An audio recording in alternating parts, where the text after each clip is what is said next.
Sosna awoke with a start in the dim glow of his Sababi quarters, heart pounding and breath shallow.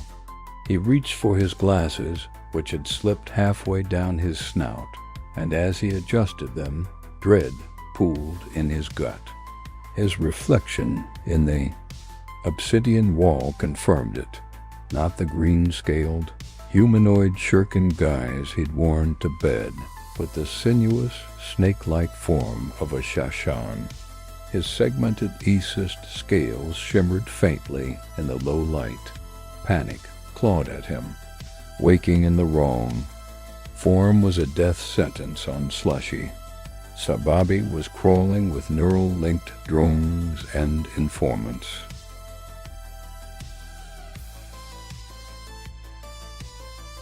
One glance from the wrong eye could mean exposure and imminent death. He forced his breathing steady as his biomorphic implant buzzed erratically, straining to correct the lapse. Slowly, painfully, his form shifted back to the familiar green. Shirken silhouette.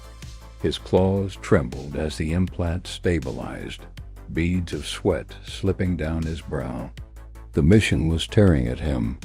Between the simulations of extinction and the recent escape from Varkas, even his subconscious had begun to betray him. A sharp knock jolted him. It was Clyra, her shirken form flawless, her voice clipped. Change of plans. Schmilly's failed to secure the first egg from Mercia. You're joining the recovery team. Sosna blinked behind fogged glasses. That's not my assignment. It is now. Princess Velis is uncooperative. We need leverage, precision, and speed. You and Schmellies leave at dusk. Sosna hesitated, then nodded. Clyra stepped closer, her voice low. Complete the recovery. Secure all 100 eggs. You'll be the donor for one. Your line on Stali, Sosna's pulse quickened. The mission wasn't just a lifeline for the Aecist. It was personal. A future for his genes, his name, his kind. That evening, he met Schmallies on a jungle-draped dock, the wound on her shoulder from the factory still fresh.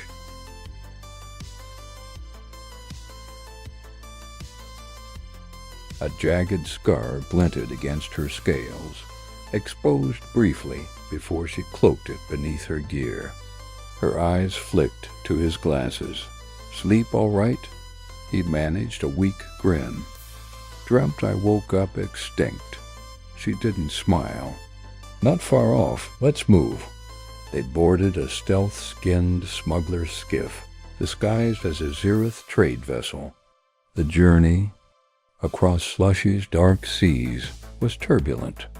Bioluminescent fish danced in the depths, casting shifting shadows across the deck. A Mercian patrol skiff intercepted them halfway, its captain's voice guttural and suspicious.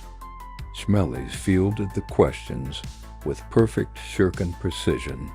Sosna kept his head low, muttering clipped phrases in his worn accent. The captain let them pass, but a drone peeled off to follow. Schmalis's scales flickered. They're watching us. When they reached Mercia's swamps, the air thickened into choking humidity. They assumed Mercian guises hulking, crocodilian forms with scale-armored backs and thick, clawed limbs. The transformation left Sosna dizzy. The ground sucked at their feet. Venomous insects swarmed.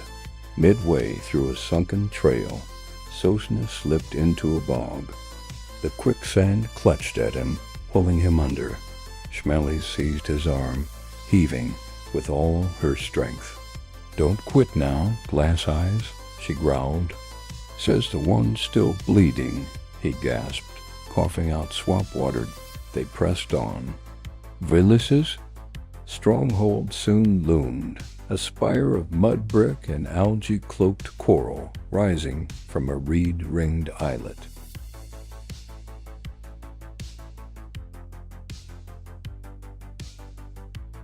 Inside, Vilas glared from a throne of woven roots, her jeweled scales catching the chamber's blue-green light. She smelled the truth immediately. "You? Wear a mask," she hissed. "You reek of acist." Sosna tried diplomacy. "We come with purpose." The future of our kind, Vilas's roar cut him off. Guards emerged, blades drawn. "Run." Shmalis's signal was instantaneous. Sosna shifted mid-leap, his form liquefying into a Shoshan blur. He slithered through reeds as blades slashed behind. Him, Shmelis melted into the mist in another direction. Drones buzzed overhead. Mercian howls chased them into the dark. Nightfall came fast. They met again in top of a tree branch, slick with mud and blood. No crocodile will follow them there. "That was close," Sosna whispered. Shmelis' scar glowed faintly in the starlight. "Too close. Vilas is dangerous, and we still have 99 more to go."